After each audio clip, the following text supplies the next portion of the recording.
दोस्तों, आज की यह वीडियो काफी महत्वपूर्ण बात पर आधारित है। एक ऐसी बात जो लगभग हर इंसान अपने जीवन में महसूस करता ही है, और वो है मजबूरियां।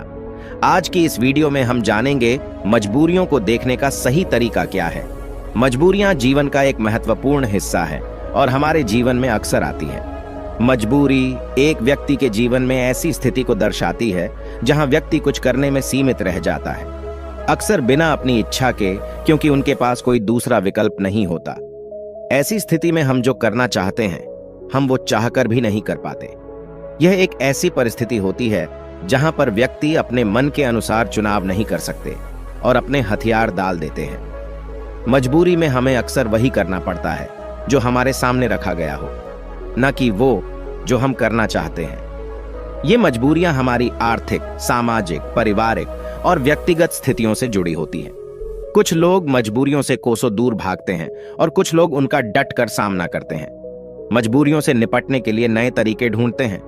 तो आइए इस कहानी के माध्यम से जानते हैं कि कैसे हम अपने जीवन की एक मजबूरी को एक अवसर में बदल सकते हैं। यह कहानी एक व्यक्ति के बारे में है जो बहुत दुखी था। एक समय की बात है, एक छोटे से गांव में एक आदमी रहता था। वह गरीब था और उसके पास केवल एक छोटा सा घर और छोटी सी जमीन थी। उसका जीवन कठिनाइयों से भरा पड़ा था और उसकी मजबूरी उसे रात दिन परेशान किया करती थी। अपनी पत्नी और एक बेटा होने के बावजूद वह आदमी बड़ा ही अकेला महसूस करता। वह मन ही मन सोचता रहता कि मेरे जीवन में कितनी मजबूरियां हैं। मुझे अपने घर का खर्च चलाने के लिए रोज काम पर जाना पड़ता है। अगर मैं काम नहीं करूंगा तो मेरा परिवार क्या खाएगा? मेरा घर कैसे चलेगा? मेरे बेटे के जीवन में अच्छा भविष्य लाने के लिए मुझे मजबूरन काम करना पड़ता है। उसे अपना काम एक बोझ लग रहा था और यह सोचकर वह बहुत दुखी था। एक तरफ जहां लोग उसी गांव के तालाब पर मस्ती करने आते और अपने दोस्तों के साथ सुकून भरा वक्त गुजारने आते, वहीं इस आदमी को वहां मजबूरन मछलियां पकड़नी पड़ती ताकि उसके घर के खर्चों में खाने पर होने वाला खर्च कम हो सके और उसका परिवार यह तालाब से पकड़ी हुई मछलियां खा सके। वह आदमी मजबूर था और वह अपने परिवार को खुश देखना चाहता था, पर उसकी मजबूरियों ने उसके घर से सुख और शांति को खत्म ही कर दिया था। उसे ऐसा लग रहा था कि अपने जीवन में इतने सारे कमियों के कारण वह कभी खुश नहीं रह पाएगा। एक दिन इसी बात से परेशान होकर वह एक पेड़ के नीचे बैठकर रो रहा था। तभी एक साधु उसकी ओर आ रहा था। साधु ने देखा कि उसके चेहरे पर बहुत सारे गम थे। उस साधु ने देखा कि वह व्यक्ति दुखी होकर फूट फूट कर रो रहा था। साधु ने उस व्यक्ति के पास जाकर पूछा, क्या हुआ बेटा, तुम इतने क्यों परेशान हो? उस आदमी ने साधु की ओर देखा। वह साधु साधारण कपड़ों में था और उसको देखकर व्यक्ति सोचने लगा, भला ये साधु क्या मदद कर पाएगा मेरी? व्यक्ति ने उससे कहा, तुम तो एक साधु हो, भला तुम क्या मदद करोगे मेरी? मैं पहले से ही अपनी मजबूरियों के कारण काफी परेशान हूं, तुम मुझे अकेला छोड़ दो। साधु उस व्यक्ति से कहते हैं, बेटा, इतना दुख तुम अकेले क्यों सहन कर रहे हो? मुझे बताओ क्या हुआ, शायद मैं तुम्हारा दुख दूर कर सकूं। वह व्यक्ति उस साधु से कहता है, तुम मेरा दुख दूर करोगे? तुम मेरी मजबूरियों से मुझे मुक्त कैसे कर सकते हो? तुम्हें तो खुद नहीं पता मजबूरियां क्या होती हैं। तुम्हें कौन सी मजबूरी का सामना करना पड़ा अपने जीवन में? तुम क्या जानो मजबूरी? तुम्हें किस बात की चिंता? तुम तो काम भी नहीं करते, तुम्हें किसी परिवार का ध्यान भी नहीं रखना। मुझे तो दिन रात काम करके अपने परिवार की जिम्मेदारी उठानी पड़ती है। साधु उस आदमी के कड़वे शब्द सुनकर भी शांत रहे।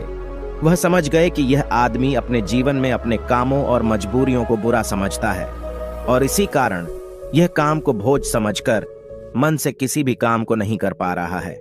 साधु हंसकर कहते हैं, बस इतनी सी बात, मैं तुम्हारी मजबूरियों को एक ताकत बना सकता हूं। तुम्हें कभी भी काम करने में बोझ महसूस नहीं होगा। तुम्हें अपने परिवार के लिए काम करना कभी बोझ नहीं मानोगे। मैं तुम्हें एक ऐसा रास्ता बताऊंगा जिससे तुम हर काम खुशी खुशी करोगे, लेकिन तुम्हें पहले मेरा काम करना होगा। क्या तुम तैयार हो? वह आदमी साधु की बातों को लेकर सोच में डूब गया। साधु ने कहा कि एक ऐसा रास्ता है जिससे वह हर काम खुशी खुशी कर सकता है और उसके बदले में केवल एक काम करना होगा। पर क्या यह सच है? ऐसा कुछ इस साधु को पता भी होगा या ये साधु बस मुझे पागल बना रहा है? आदमी ने कुछ देर सोचकर उस साधु को मना किया, ये कहते हुए कि मुझे नहीं लगता कि तुम ऐसा कुछ बता सकते हो। आदमी मना करके वापस घर लौट आया। कुछ दिनों तक तो उसके दिमाग में वह साधु की बातें घूमती रहीं। लेकिन धीरे धीरे वह उस साधु और उसकी बातों को भूलता गया। उसके दिमाग से साधु भी धीरे धीरे निकलता गया। वह फिर से अपने रोज के दिनचर्या में वापस चला गया। फिर कुछ महीनों बाद उसे एक दिन अपना मित्र मिला। वह मित्र उससे कहता है, हमारे गांव में एक बड़े ज्ञानी साधु प्रवचन देने आ रहे हैं। वह जो भी कहते हैं वह करके दिखाते हैं। वह बहुत बुद्धिमान है। उसका मित्र उस आदमी से कहता है, तुम भी चलो मेरे साथ, तुम्हें वहां आनंद आएगा। कभी तो अपने लिए कुछ समय निकाल लिया करो, तुम कितनी मेहनत करते हो। वह आदमी सोचता है, मैं तो वैसे ही अपने रोज के काम में मग्न रहता हूं। मेरा मित्र सही तो कह रहा है, कभी अपने लिए भी समय निकालना चाहिए। वह अपने मित्र के साथ उस साधु के उपदेश को सुनने और वहां जाने के लिए राजी हो जाता है। अगले दिन यह व्यक्ति अपने मित्र के साथ उस आश्रम में जाता है। वहां उसे वही साधु दिखता है जो उसे उस दिन काम को खुशी खुशी करने का मार्ग बताने का वादा कर रहा था।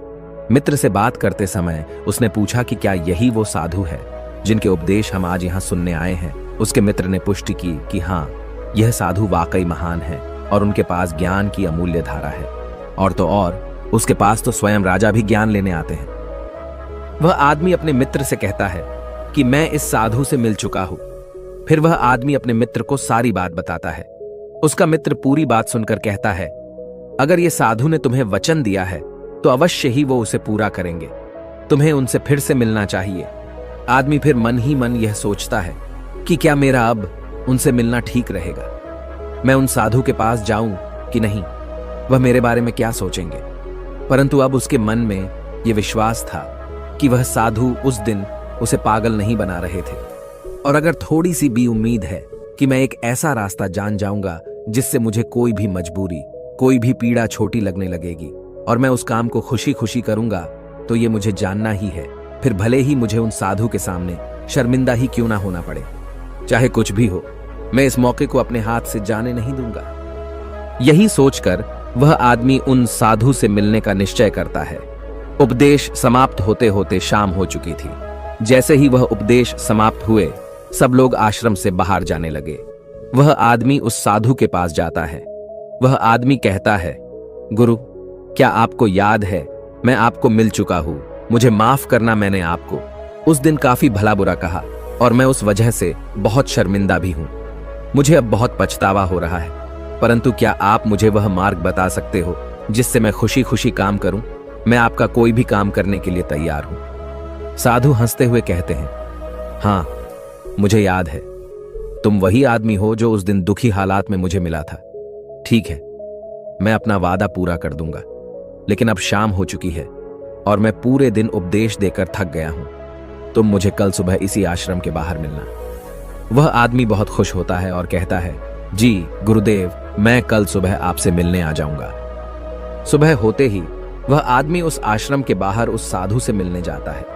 जब वह आदमी वहां पहुंचता है तो गुरु दरवाजे पर रुके होते हैं। वह व्यक्ति उन साधु के पास जाता है और कहता है, गुरुदेव, मैं तैयार हूं। साधु उस व्यक्ति से कहते हैं, बेटा, मुझे अपना वादा याद है जो मैंने तुमसे किया था, परंतु तुम्हें समझने के लिए मुझे तुमसे एक काम करवाना पड़ेगा। वह आदमी उस साधु से कहता है, जी गुरुदेव, मैं कुछ भी करने के लिए तैयार हूं। आपका काम क्या है जो मैं कर सकता हूं, मुझे बताइए। वह साधु उसे पास के तालाब के पास ले जाते हैं। वहां एक बड़ा सा पत्थर था जो पानी के बहाव को रोककर बैठा था। साधु उस व्यक्ति से कहते हैं, बेटा, क्या तुम्हें यह पत्थर दिख रहा है जो पानी के बहाव को रोककर बैठा हुआ है। व्यक्ति कहता है, जी। फिर साधु कहते हैं, तुम्हें इस पत्थर को यहां से हटाना है। जैसे ही तुम इस पत्थर को हटाओगे, तुम्हें तुम्हारे प्रश्नों के उत्तर मिल जाएंगे। व्यक्ति कहता है, लेकिन गुरुदेव, यह कैसे मुमकिन है? यह तो इतना बड़ा पत्थर है, मैं इसे कैसे हटाऊंगा? और फिर इस पत्थर को हटाने से मेरे जीवन की मजबूरियां कैसे हट जाएंगी? मुझे कुछ समझ नहीं आ रहा। साधु कहते हैं, तुमने कहा था कि तुम मेरा कोई भी काम कर दोगे। तुम्हें इस पत्थर को हटाना ही पड़ेगा, अन्यथा मैं तुम्हें तुम्हारे प्रश्नों का उत्तर कभी नहीं बताऊंगा। अब मैं अपने आश्रम जा रहा हूं। जब तुम यह काम कर दोगे, उसके बाद तुम मुझसे मिलने आना। इतना कहकर साधु अपने आश्रम की ओर बढ़ गए। उस आदमी ने सोचा, मुझे यह समझ नहीं आ रहा है कि गुरुदेव मुझे इस पत्थर को हटाने का काम क्यों दे रहे हैं, लेकिन जो कुछ भी हो, मेरे समस्याओं का हल तो मुझे चाहिए। मैं अपने जीवन से बहुत दुखी हूं और अगर मुझे इस पत्थर को हटाने से मुझे गुरुदेव उत्तर बता देंगे तो ठीक है। गुरुदेव अगर मुझे यह करने को कह रहे हैं तो इसमें जरूर कोई बात होगी। इतना सोचकर उस आदमी ने उस पत्थर को अपने हाथों से हटाने का प्रयास शुरू किया, लेकिन वह पत्थर इतना विशाल और भारी था कि वह थोड़ा भी नहीं हिला। कुछ देर बाद थक हार कर उसने अपने पीठ के बल पर लेकर फिर से प्रयास किया, उस पत्थर को हटाने की कोशिश की। उसने देखा कि वह पत्थर थोड़ा सा अपनी जगह से हिल गया, पर जैसे ही वह थोड़ा सा सीधा हुआ, वह पत्थर फिर से अपनी जगह पर वापस आ गया। उस आदमी का आत्मविश्वास टूट गया। वह मन ही मन सोचता है कि यह कैसा काम दिया है मुझे इस साधु ने, यह पत्थर तो हिलने का नाम भी नहीं ले रहा। बाहर बहुत धूप थी और वह आदमी पसीने में भीग जाता है। वह आदमी बीच में ही रुक जाता है, पर फिर उसे उन साधु की शर्त याद आती है, जिसके मुताबिक अगर वह उनका काम नहीं करेगा तो उसे वह नहीं मिलेगा जो वह चाहता है। यह काम करना भी एक प्रकार की मजबूरी ही थी। काफी समय बीत जाने के बाद उस आदमी ने पास में ही एक पेड़ देखा और उसे उस पेड़ को देखते ही एक तरकीब सूझी। उसने सोचा, क्यों ना मैं एक लकड़ी के टुकड़े को पत्थर के नीचे फंसाकर उस लकड़ी पर अपना वजन रखूं। इससे मुझे कम जोर लगाना होगा और लकड़ी बड़ी और मजबूत होने के कारण उसका परिणाम ज्यादा होगा। वह आदमी तुरंत ही एक बड़ी और विशाल लकड़ी तोड़ने में लग जाता है। जैसे तैसे उस आदमी ने एक बड़ी लकड़ी उस पेड़ से निकाली, उसके सारे छोटे टहनियां और पत्ते को तोड़कर एक सीधी लकड़ी तैयार की जो वह इस्तेमाल कर सके। फिर उसने उस पत्थर के अगल बगल एक खड्डा खोदा जहां वो उस लकड़ी को डाल सके। उस आदमी ने लकड़ी का एक छोर उस पत्थर के नीचे फंसाया और फिर वह आदमी अपने हाथों में 2 बड़े पत्थर लेकर उस लकड़ी के दूसरे छोर पर बैठ गया और देखते ही देखते वह पत्थर अपनी जगह से हट गया और पानी का बहाव फिर से चालू हो गया। वह आदमी बहुत खुश हुआ, उसे आत्मविश्वास महसूस हुआ। वह दौड़ता हुआ उन साधु के पास गया और कहा, गुरुदेव मैंने कर दिखाया, मैंने उस पत्थर को हटा दिया और मैंने अपना वचन भी पूरा कर दिया। साधु पूरी बात उस आदमी से सुनने के बाद कहते हैं, तुमने अच्छा काम किया, मेहनत की, तुमने तरकीब भी निकाली और तुमने अपने दिमाग का भी इस्तेमाल किया, लेकिन मुझे एक बात बताओ, क्या तुम्हें लगा था कि तुम ये काम कर पाओगे?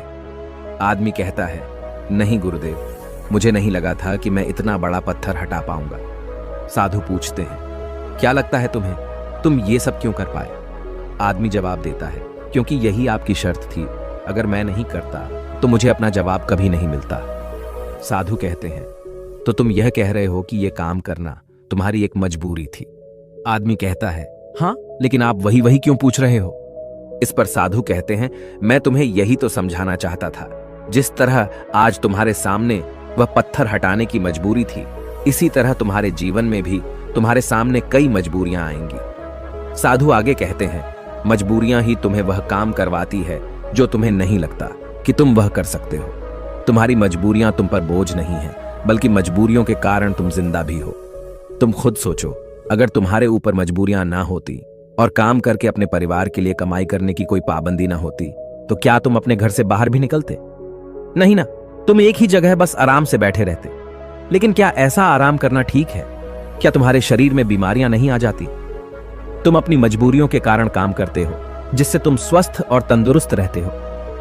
जहां तुम पहुंचना चाहते हो, ये मजबूरियां ही तुम्हें वहां का रास्ता दिखा सकती है।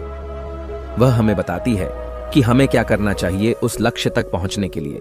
तुम्हारी समस्या यह नहीं है कि तुम्हारे ऊपर मजबूरियां हैं, बल्कि तुम्हारी समस्या यह है कि तुम उन मजबूरियों को एक बोझ समझ रहे हो। हमारी मजबूरी हमारे लक्ष्यों को प्राप्त करने में हमारे लिए एक माध्यम बन सकती है और हमें नए दिशाओं में ले जा सकती है। जैसे कि तुमने लकड़ी का उपयोग किया ताकि उस पत्थर को हटा सको, ऐसा ही कुछ हमारे साथ जीवन में भी होता है। जब हमसे ऊंचे स्तर के लोग, जैसे कि हमारे बॉस या फिर माता पिता या फिर कोई गुरु, हमें कोई कठिन काम देते हैं तो हमें लगता है कि यह काम हमारे लिए बहुत मुश्किल है। उदाहरण के रूप में, जब हमारे बॉस हमें एक बड़े और कठिन काम को संभालने का काम देते हैं, या जब तुम्हारे व्यापार में कोई विरोधी व्यापारी तुम्हारी तकलीफें बढ़ा देता है जो तुम्हारे लिए मुश्किल होता है, तो तुम कैसे उसका सामना करोगे? अक्सर हम नहीं चाहते कि ऐसी समस्याएं हमारे सामने आएं, लेकिन सच्चाई तो यह है कि वह हमारे सामने है और हमें हमारे लक्ष्यों को प्राप्त करने से रोक रही है। क्या लगता है आपको, ज्यादातर लोग इस स्थिति में क्या करते होंगे? बेशक कोई नहीं चाहता कि वो संकट में आए, लेकिन जब एक विशाल समस्या उनके सामने खड़ी होती है ऐसी कठिन समस्याएं जो उन्हें परेशान करती हैं। तब क्या करते होंगे लोग? जब भी हमारे जीवन में विशाल और भयानक समस्याएं आती है तो हकीकत में वह हमसे सवाल पूछती है, क्या तुम इस लक्ष्य के काबिल हो? क्या तुम इस परीक्षा का सामना कर सकते हो? आप क्या करोगे? क्या होगा आपका उत्तर इस प्रश्न पर? क्या होता है जब आपके सामने एक समस्या खड़ी हो जाती है जिसका समाधान आपके लिए मुश्किल होता है? क्या आप भाग जाएंगे? क्या आप अपने लक्ष्य को किस्मत के हाथों छोड़ देंगे? अगर हम इतिहास की ओर देखें तो हजारों लोगों ने इन सारे प्रश्नों का उत्तर ना में दिया। उन्होंने अपने हथियार डाल दिए, अपने लक्ष्य को छोड़ दिया, सिर्फ इसलिए क्योंकि उनके सामने एक बड़ी समस्या आ गई थी। ऐसा हम आज के युग में भी करते हैं। हम हार मान लेते हैं। हम अपने उच्च स्तर के लोगों को पागल तक कह देते हैं कि क्या सोचकर मुझे यह काम सौंपा गया, यह काम तो किसी से भी नहीं होने वाला। या फिर हम अपने लक्ष्य को त्याग देते हैं यह कहकर कि शायद यह लक्ष्य मेरे भाग्य में ही नहीं है। लेकिन इतिहास के कुछ लोगों ने इस प्रश्न का उत्तर हां में दिया। वे डटकर खड़े हुए और समस्या के आंखों में देखकर उसका समाधान निकाला। वह कुछ बड़ा कर पाए उसी समस्या के कारण, और सच कहूं तो वो महान व्यक्ति आज उस मुकाम पर कभी नहीं पहुंच पाते। अगर उनके सामने वह समस्या नहीं आई होती तो उनकी समस्याओं ने उन्हें बड़ा बनाया, उन्हें मजबूर किया नए रास्ते ढूंढने में, कोई ऐसा रास्ता जो आज तक किसी ने नहीं सोचा था। बड़े और महान लोग भी अक्सर अपनी समस्याओं से जूझते हैं और उन्हें पार करने के लिए नए रास्ते ढूंढते हैं। समस्याएं हमें मुश्किल में डालती हैं और हमें मजबूर करती है नए रास्तों की तलाश करने में। यही तरीका है जिससे हम अपने लक्ष्यों को हासिल कर सकते हैं और अपने जीवन को सफल बना सकते हैं। और यही सही तरीका है हमारी मजबूरियों को देखने का। जब तुम्हारी नजर अपने लक्ष्य पर होगी तो तुम्हें अपनी समस्याएं छोटी लगने लगेगी। इसीलिए मजबूरियां अच्छी होती हैं। तो अगली बार जब तुम किसी मजबूरी में खुद को पाओ तो खुश हो जाना, क्योंकि यह एक मौका है तुम्हें अपने आप को साबित करने का और उसी दौरान वह बनने का जो तुम पहले कभी नहीं थे। दोस्तों, आपने आज के इस वीडियो से क्या सीखा वह मुझे आप कमेंट में बता सकते हैं। इसी के साथ में उम्मीद है कि आपको आज की वीडियो पसंद आई होगी। तो इस वीडियो को उस इंसान को शेयर करें जिसे इसकी सख्त जरूरत है, और उसी के ठीक बाद चैनल को सब्सक्राइब करें। तो चलिए फिर मिलते हैं ऐसी एक और नई वीडियो में। तब तक के लिए अपना ख्याल रखें। धन्यवाद और नमो बुद्धाय।